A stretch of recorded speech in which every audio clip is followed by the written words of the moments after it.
Para un basquetbolista el roce con la pelota es una pasión, un trabajo y una forma de vida. En su carrera lo esperan equipos grandes y otros chicos, ciudades gigantescas y pueblos rurales. Es un trotamundos que viaja en busca de una mejor asistencia, de una tapa o un doble ganador sobre la hora. Busca un camino que lo lleve a la gloria. En los últimos años la presencia de jugadores argentinos en las ligas extranjeras se ha multiplicado. Pero para nuestro básquetbol, poner un pie en la NBA seguía pareciendo una misión imposible. La liga norteamericana estaba reservada solo para los elegidos. Pablo Prigioni es uno de los abanderados que desplegó el talento argentino por el mundo. Qué lindo se ve todo de acá, cerca del aro. Cada vez más lejos del rival, cada vez más alto. Una medalla en el alma, como una puesta de sol. Una pelota naranja pica en mi corazón. Y en un segundo cambiar el mundo. Todo puede pasar en un segundo más.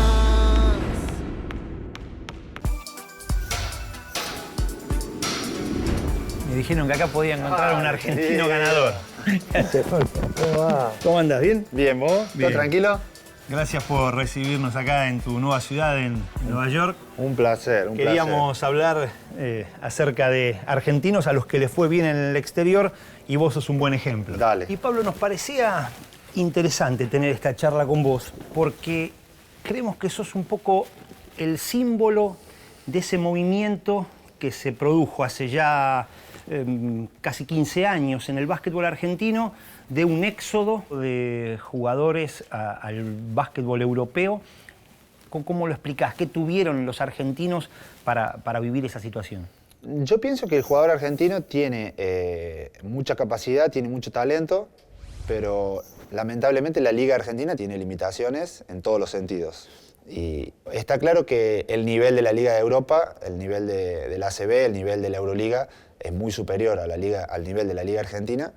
Y hay muchos jugadores que quizá por tema de papeles no pueden irse y como que se frenan un poco, se estancan en su desarrollo.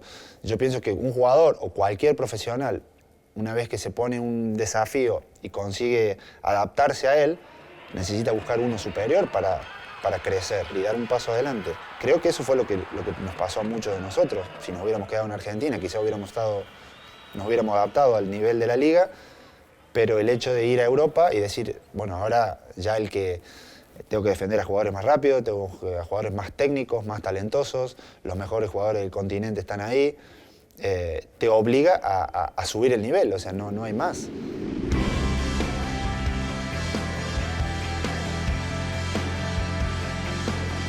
Argentina, con su aparición en los Juegos del 48, empieza a mostrarse un poco internacionalmente y abrirle los ojos a otros países, como que había jugadores de calidad, con talento, bien preparados.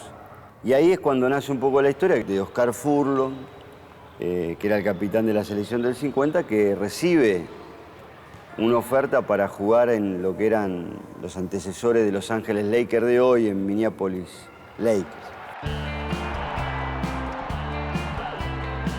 Cuando salió ese partido tan parejo entre Estados Unidos y nosotros, me llegaron varios telegramas que a mí me sorprendieron.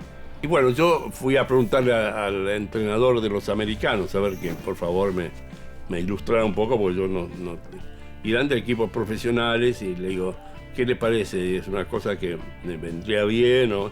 Yo tenía 20 años porque estaba haciendo servicio militar. Y me dice, yo creo que no te conviene jugar profesional todavía, en todo caso pensar en universitario o algo así, porque el básquet profesional es muy duro. Le dije que no, le agradecía mucho, pero no.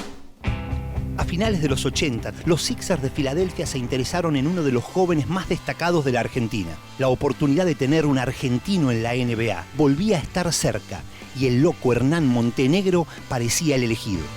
Yo tuve la suerte de ser el primer jugador argentino en tocar lo que es la NBA. Todo eso que hoy todo el mundo conoce, en el año 88, cuando nadie lo conocía, por decirlo de alguna forma, tuve la oportunidad de ser drafteado. ¿Qué es ser drafteado en la NBA? Todos los años los equipos tienen la posibilidad de ir eligiendo a través de una especie de tabla de reclutamiento los proyectos o mejores jugadores que puedan llegar a la NBA. Esto incluye jugadores, obviamente, americanos, y en el caso de 1988 es uno de los primeros años donde se incluyen 5 jugadores extranjeros, uno de ellos fui yo. La NBA empieza a mostrarse al mundo. Hasta ese entonces era una liga importante, obviamente, uno de los deportes más importantes de Estados Unidos, pero muy centralizada dentro de su propio país.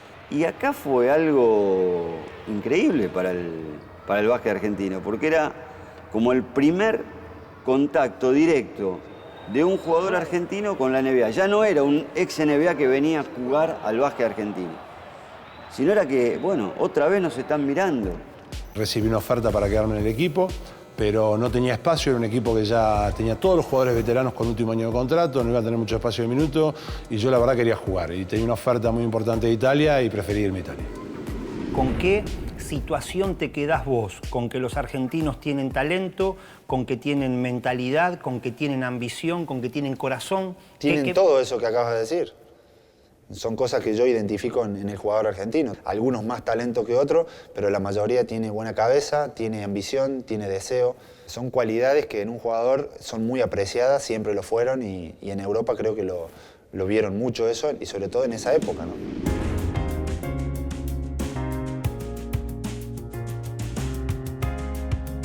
Acá se empieza a dar en la década del 80, fin de los 80, una situación que tiene que ver con lo deportivo y lo económico-social del país. Que empiezan a surgir talentos, el país está muy mal económicamente y está muy bien Europa. Y hay como una apertura en Europa, entonces con pocos dólares, digamos, se empiezan a llevar a nuestros mejores talentos. Pasó eso, hubo una oleada tremenda hacia el exterior, que ya no era solo Montenegro, que estaba jugando en Italia, sino que se fueron muy jóvenes Hugo Sconocchini, Marcelo Nicola. Marcelo Nicola con un contrato que era increíble para el año 89. $1 millón le pagaba al Taugres en esa época por un contrato de 10 años. Para nosotros era extraño, en principio, $1 millón y un contrato de 10 años. O sea, las dos cosas eran extrañas. Nosotros llegamos a Europa y escuchábamos leyendas de Hugo. El único que podía llenar la cancha de Roma, y la canción a Hugo de la Roma, lo que había hecho cuando jugaba en la Kinder, cuando nosotros el año que jugamos en Múnich la Final Four con Olympiacos, me acuerdo verlo a Hugo meter una de las volcadas más impresionantes que vi, y decía, wow, todavía, y no estábamos en la selección todavía compartiendo mucho, ¿no? Y eso también da pie a que luego vayan otros, que les abra la puerta, y después ya iba jugadores que ni siquiera habían pasado por la Liga Nacional de Primera División, venían de, no los principales clubes de Europa, venían de clubes chicos del básquet europeo y se llevaban lo que había. Sí, yo pienso que eso es como una moda, también una tendencia, ¿no? De repente los equipos europeos veían que había jugadores argentinos que destacaban y empezaron a mirar más, y ya obviamente no iban a ser todos Ginóbili o Scola, pero bueno, se beneficiaban de esas cualidades que hablamos antes, ¿no? Que tiene el jugador argentino: talento, que compite, que lucha, que juega con corazón. Son cualidades que ellos apreciaron también y se llevaron muchos jugadores, pero eso también pasa en Serbia, ¿viste? Cuando estaba Bodiroga y todos estos, no eran todos Bodiroga los serbios, pero de repente hay un montón de serbios jugando en las ligas europeas simplemente porque terminan en Ich el apellido, ¿no? Y no todos los que terminan en Ich son buenos, son Bodiroga, pero fue una tendencia, ¿no? Fue una tendencia y bueno, y ojalá que se pueda repetir, sobre todo los jugadores que realmente tienen capacidad y quieren jugar al nivel más alto.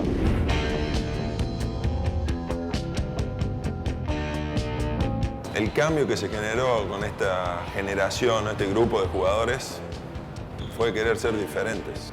Simplemente querer hacer las cosas. Si nadie estudiaba inglés, todos estudiaban inglés, de alguna manera. Si no voy a un día a jugar a la NBA donde sea porque soy un perro, no porque no puedo hablar inglés. En su momento era como el problema que había. No, fui a tal lado, pero no entendía los sistemas, que esto, que lo otro. A nosotros los argentinos creo que nos va bien en el exterior porque tenemos una pasión por el juego y nunca damos una bola por perdida. Siempre jugamos a ganar, somos muy aguerridos. Nosotros por ahí No somos tan técnicos, pero lo suplantamos y lo pasamos por arriba con el tema de la actitud, ¿no? Y eso hace que muchos equipos se fijen en lo que nosotros hacemos, y ahora la NBA. Grecia es conocido por ser uno de los países con mayor pasión por el básquetbol, y el Olympiacos del Pireo es uno de sus equipos más emblemáticos. Fue allí donde Fabricio Oberto debutaría en el viejo continente en 1998. Yo llego al Olympiacos después de haber terminado acá, salimos campeones con Atenas y por intermedio de una gente me llega este ofrecimiento que era ir a una de las ligas más difíciles de Europa en ese momento, a uno de los equipos que, junto con Panathinaikos y algún equipo de Turquía, era acumular jugadores. Era un poco la filosofía, mientras más jugadores tengo buenos, otro no los puede tener, no los puede usar para ganarnos. En su momento, cuando me llega la oportunidad de irme al extranjero y lo que pensaba, digo, estoy preparado. Fue lo primero que pensé. Después cuando llegué a Grecia fue llegar al sumo de la presión, de la exigencia, ganábamos partidos por 20 puntos y nos querían multar porque supuestamente a ese equipo teníamos que ganar de 40. Y bueno, después fue cambiar y comenzar a conocer a los técnicos yugoslavos, a jugadores yugoslavos y otra cosa que realmente me hizo crecer muchísimo. El básquetbol italiano fue siempre una puerta de entrada para los jugadores argentinos. Es así que a finales de los 90 el Reggio Calabria sumaría 2 bahienses a sus filas, Emanuel Ginóbili y Alejandro Montecchia. Sí, él estaba entre 2 posibilidades. Una era jugar en una universidad americana o irse a jugar a Europa por el tema del pasaporte comunitario que ya teníamos. Ginóbili también va a Italia como una apuesta del equipo que lo contrata, el Reggio Calabria. De hecho, era un equipo en ese momento de segunda división. Ni siquiera lo lleva como el que lo vaya a salvar o lo vaya a ascender a primera. Entonces, bueno, se definió por eso. La verdad que cayó en el lugar ideal. Contratan a Ginóbili, ascienden, sin salir campeones ascienden. Al año siguiente, él ya es como dueño, por decirlo de alguna manera, del equipo, goleador. Manu ya estaba en Italia, en Reggio Calabria, y bueno, yo estaba jugando en Buenos Aires, en Boca, y nos manteníamos en contacto por internet.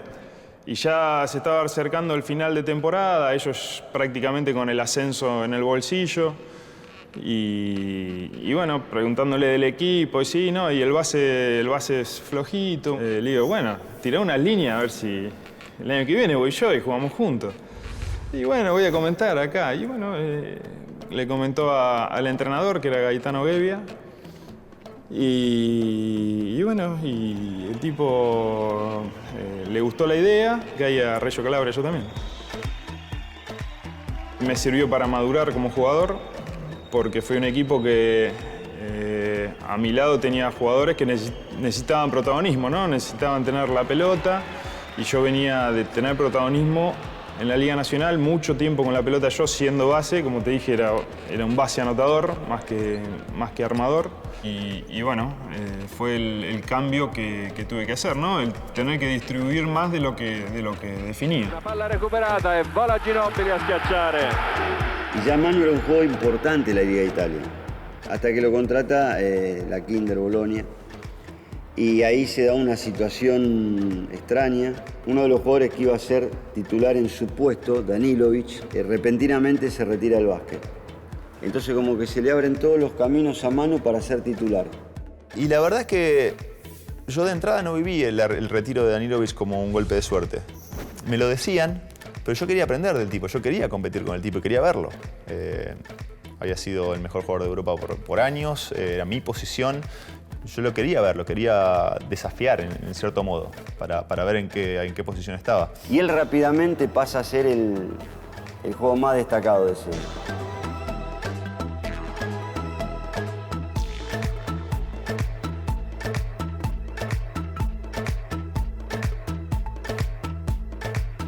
En esa oleada a Europa, el caso raro, digamos, porque es el de Pepe Sánchez, que es claramente un distinto, que él elige ir a jugar al básquet universitario de Estados Unidos a la Universidad de Temple corriendo algún riesgo, él y la universidad. Porque Pepe Sánchez ya había sido jugador profesional en la Argentina y eso está prohibido en el básquetbol universitario. No podés contratar jugadores si se puede probar que fueron profesionales. Ella había jugado acá en Deportivo Roca, en Estudiantes de Bahía Blanca, va a Temple, eligiendo un camino totalmente diferente en el desarrollo deportivo, social y económico que los jugadores de su generación. Él va a un lugar donde hay que estudiar obligatoriamente y donde, por supuesto, hace una carrera universitaria importante. Y también triunfa deportivamente. Pepe Sánchez llega a la NBA a través de ese camino. O sea, prueba que es posible.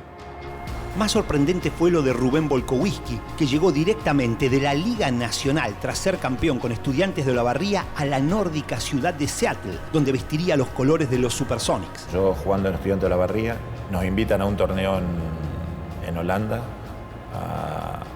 a jugar un torneo de Navidad. En ese torneo estaban los scouts de NBA y nosotros jugamos un buen torneo. Y entonces me vieron jugar y ahí empezó el seguimiento hacia mí, donde me siguieron luego en las finales acá contra Atenas. Y un mes después que terminó el torneo, o 20 días que terminó la Liga Nacional, que salimos campeones, y sonó mi teléfono y me habían dicho que tenía una propuesta de NBA. Obvio que yo no lo creí, corté el teléfono y no atendía más, porque pensé que me estaban haciendo una broma, ¿no? Me llama mi suegro, no sé cómo llegaron a mi suegro, y me dice, mirá que es verdad. Y bueno, yo luego hice averiguar cómo era el tema, y sí, yo tenía metido los pasajes para viajar en julio al campus de verano que se hacía con los Sonics en Estados Unidos. Entonces ahí empecé a creer y bueno, empecé a mover y preparé todo y viajé para estar en ese campus, ¿no? Y ser el primero en ir desde acá de la Liga Nacional, a mí me dio una satisfacción doble porque gracias a lo que me dieron en la Liga Nacional me sirvió para poder llegar, ¿no? Cuando Pepe y el Colo entraron a la NBA, creo que fue como que algo así, las chances se acrecentaban, que comenzaba a ver argentinos. La Liga ACB de España es la más importante de Europa. Allí varios jugadores argentinos combinaron durante largo tiempo en un mismo equipo, el Tau Cerámica del País Vasco. Creo que el Tau apostó desde la época de Marcelo Nicola, de Walter Guiñazú, que estuvo también ahí, Juan Espil y todos los jugadores que fueron pasando. Creo que casi toda la selección pasó, salvo Manu, que no estuvo, pero el Colo, Paladino, Gaby Fernández, Sconocchini, Chapu, Escola, yo, todos pasamos por ahí, bueno, Pablo Prigioni también. Y es un equipo que entiende y como que te adoptan, nos sentíamos como nuestra casa, el trato de la gente, y creo que siempre apostaron a encontrar esos talentos que a lo mejor nadie se fijaba, ¿no? ¿Y cuándo sentiste que habías conseguido el objetivo, que era consolidarte en la Liga Española, sino además ser una figura de la competencia, lo que fuiste durante muchos años en ese torneo? ¿Cuándo lo palpaste? Bueno, yo creo que Alicante fue un trampolín para mí. Al año siguiente jugamos ya en ACB, hicimos una gran temporada. Julio se fue a Madrid y a mí me sirvió para poder conseguir un sitio en Tau Cerámica, en Baskonia. Y creo que ahí es cuando yo, digamos, empiezo a explotar año a año, ¿no? Ya casi con 25 años, 26, es cuando empiezo cada temporada a dar un paso para adelante, un paso para adelante, un paso para adelante, hasta hacerme cargo, digamos, en la posición de base. Había habido jugadores como Elmer Bennett, José Calderón, que se habían venido a la NBA. Sentía la responsabilidad de manejar un equipo como el Tau, que estaba en pleno auge, en pleno conseguir títulos año a año. Es hoy para mí el equipo de Europa con el que realmente me siento identificado, ¿no? Es el Baskonia, es el Tau. Y creo que ahí exploté como jugador y jugué mis mejores temporadas, sin duda. Las ligas más poderosas de Europa eran testigos de la calidad que aportaban los jugadores argentinos. Sería en el año 2002 cuando finalmente uno de los nuestros encontraría un lugar destacado en la meca del básquetbol mundial. Manu fue elegido en el draft por San Antonio en el año 99 y recién llega a la NBA para la temporada 2002-2003, justamente porque él tenía contrato con la Kinder Bologna. Y hay un acuerdo entre ligas, digamos, que hay que respetar los contratos, sobre todo la NBA. Y además la NBA tiene una regla de que no puede pagar más de una determinada cantidad de dinero para adquirir un jugador a otro equipo.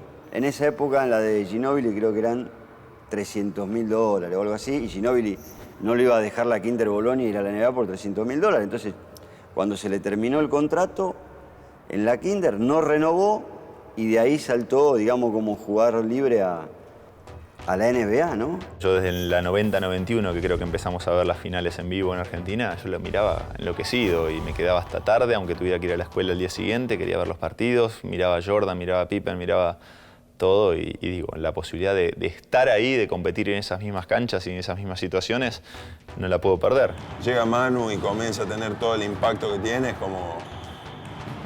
se iba a creer muchísimo más en, creo que lo que era confiabilidad y realmente rendir a la situación de jugar en un equipo NBA, creérsela. Y bueno, creo que esos primeros pasos fue lo que nos fue abriendo las puertas a todos.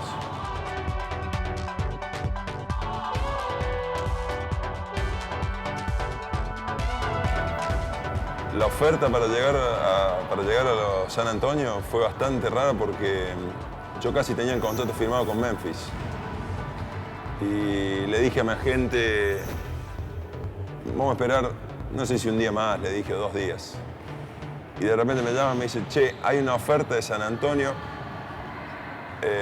es menos, le digo, no, ni me contés, me voy a San Antonio. Bueno, me voy a San Antonio porque jugaba con mi ídolo de toda la vida, Tim Duncan, con uno de mis amigos de la vida. Y San Antonio hacía creo que de los 20 años míos, 21, que existía San Antonio con Robinson y todo lo que después que llegó Duncan, que seguía ese equipo cómo jugaba. Aquel sueño de tener jugadores argentinos en la NBA tocó su punto máximo en la final del año 2007. El gran partido definitorio de Ginóbili y Oberto hizo que el mundo del básquetbol se mueva al compás del tango. Y de las finales de NBA recuerdo todo porque es algo que disfruté cada... Pero ahí tengo un momento que digo, uy, lo podría haber disfrutado más, pero creo que más no lo podía haber disfrutado. Creo que, no sé, yo hubiera tenido la edad que me retiro ese día. Porque de ese partido que, no sé, 16 puntos, creo que fueron 12 de Manu y 4 metí yo, o 17 yo metí 5, algo así. Todo en el último cuarto y era, bueno, como que nos entendemos por demás, simplemente ya él sabe si voy a cortar, yo sé si va a tirar la pelota, si la va a tirar, si le pongo la cortina, si va a pasar por atrás mío. Ahí está Tim Duncan, luchando con Oberto, amaga, tira. Creo que la química del equipo es muy parecida a lo que se vivía en la selección, ¿no? Y lograr algo que para mí era mi sueño. De 2-1 del argentino Fabricio Oberto. La final es el cuarto en Cleveland. Quiere puntear un tiro, Manu, de LeBron y cobran, no sé, faltan creo que 5 segundos. No podíamos terminar para festejar. Ya el partido liquidado, falta 3 tiros a LeBron. Y después va y creo que le hacen falta a él. Y con esa serenidad que va, tira 2 tiros libres. Y bueno, ahí se desata un poco el festejo, ¿no? San Antonio campeón. Va a ganar San Antonio campeón de la NBA, señores.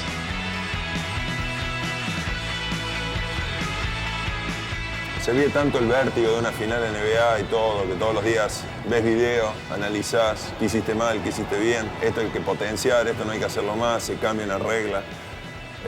Que al otro día te levantás, después de una noche larguísima de festejos, te levantás y decís, ¿y hoy contra quién jugamos?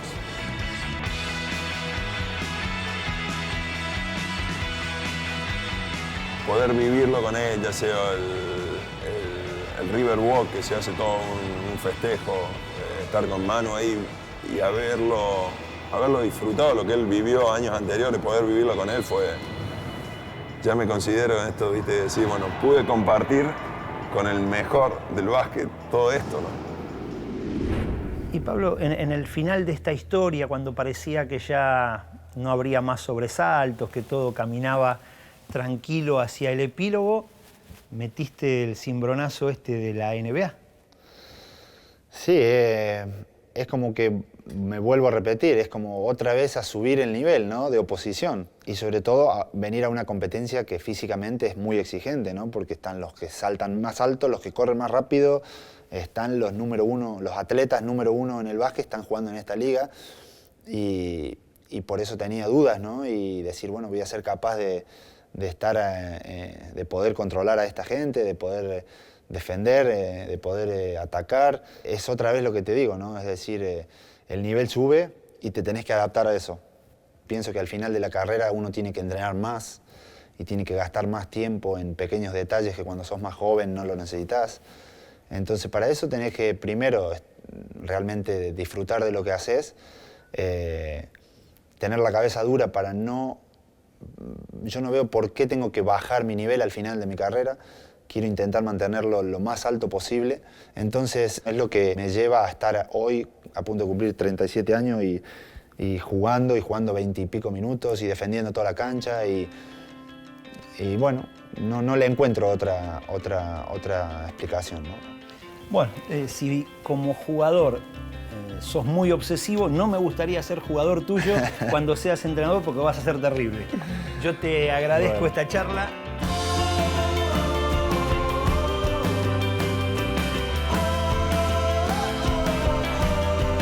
Con talento, pero sobre todo con inteligencia y tesón para suplantar las diferencias competitivas, nuestros deportistas se hacen espacio entre los más destacados del básquetbol internacional. En aquel lugar del mundo donde hay un basquetbolista argentino, hay un embajador de nuestro mejor espíritu deportivo.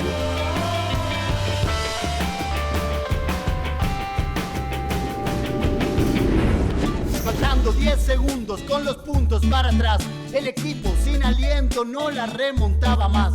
Los de enfrente son más altos que las torres de Dubái, corren para todos lados y no paran de anotar. Esto es como en la vida, defenderse y atacar. El pivot se la pasa a Manu que logra anotar.